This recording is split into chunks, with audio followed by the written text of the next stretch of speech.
පාඨකුරුල්ලෝ කතාවට ආදරය කරන ඔයාලව ගොඩාක් ආදරෙන් පිළිගන්නවා. අදත් මගේ channel එකට මම අද ඔයාලත් එක්ක කතා කරන්න හිතුවේ සරතා ෆොන්සේකා සර්ට කියන දෙයක් සම්බන්ධව. ඉතින් වීඩියෝ එකට යන්න කලින් මම ඔයාලගෙන් පුංචි ඉල්ලීමක් කරනවා. මගේ channel එක මුලින්ම subscribe කරලා එකතු වෙන්න කියලා. ඒ වගේම like කරන්න, comment කරන්න, තවත් නොදන්න යාළුවෙකුට දැනගන්න share කරන්න කියලා.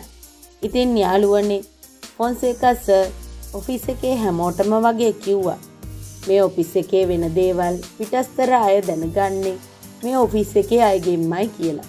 ඉතින් ඇත්තටම සරතා බොහොම උදව් කරනවා ෆොන්සේකට. එයාට හිතවාදීම පුද්ගලෙක්. ඒ වගේම කෙවින්ට බොහොම හිතවත්. මේ ඔෆිස් එකේ වෙන හැමදේම සරතගෙන් තමයි ඇත්තටම මේ ලොක්කෝ දැනගන්නේ.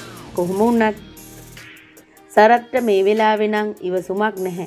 දැනගත්ත දේ සරත් ෆොන්සේකා සර්ට කියන්න. ඉතින් සරත කල්පනා කරනවා මේ දේ නොකිව්වොත් මහ විනාශයක් සිද්ධ වෙනවා කියලා.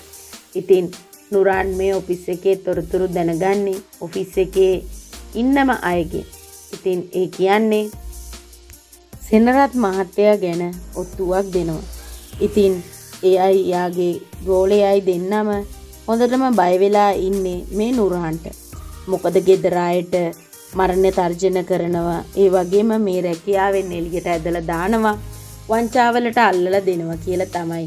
ඇත්තටම නුරාන් මේ දෙන්නව බය කරගෙන ඉන්නේ. ඉතින් සෙනරත් මහත්තයා කොහොමත් බයයි. එයාගේ ගෝලයාත් එහෙමයි. ඉතින් ඒ හින්දා උදාරලටවත් කාටවත් කියන්නේ නැතුව ඒ ප්‍රශ්නේ ඒ දෙන්න තනියෙන් විසඳ ගන්න උත්සාහ කරනවා.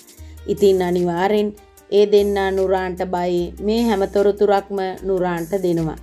කිසිම ලාභ ප්‍රයෝජනයක් නැති වුණත් මරණ තර්ජනවලට ඕනම කෙනෙක් බයයිනේ. ඒ වගේම පවුලේ අයට කරදර කරනවා කියලා තමයි නුරාන් ගේමක් ගහලා තියෙන්නේ. ඉතින් නුරාන් මේ දෙන්නව බය කරගෙන ඔෆිස් එකේ යම් තාක් දුරට තොරතුරු සේරම දැනගත්තේ. ඉතින් නුරාන් මේ හැමදේම කරන්නේ ෆොන්සේකා බොස්ට හිතවත්ම අයගෙන්. ඒ වගේම නිම්නාවේ මිස් යන තැන්, කෙවින් සර් යන තැන් හැමදේම නුරාන් ඔත්තුකාරයෝ දාලා තිනවා කියලා තමයි ඇත්තටම ෆොන්සේකා සර් එක්ක සරත කියන්නේ. ඉතින් ඇත්තටම මේ වෙලාවේ සරත කරේ ලොකු උදව්වක්. ඉතින් ෆොන්සේකාට පොරොන්දු වෙනවා සරතා. අනිවාර්යෙන් මොනම දෙයක්වත් සර්ලට මම ඉන්නකම් නම් වෙන්න ඉඩ තියන්නේ නැහැ. හැමදේම තොරතුරු මම හොයලා කියන්නම් කියලා අනිවාර්යෙන් මෙතනදී පොරොන්දු වෙනවා. ඒ වගේම ඔෆිස් එකේ වෙන හැමදේම ඇත්තටම සරත නොරදවාම ෆොන්සේකා සර්ව දැනුවත් කරනවා. ඉතින් ඔයාලට සුබ දවසක්.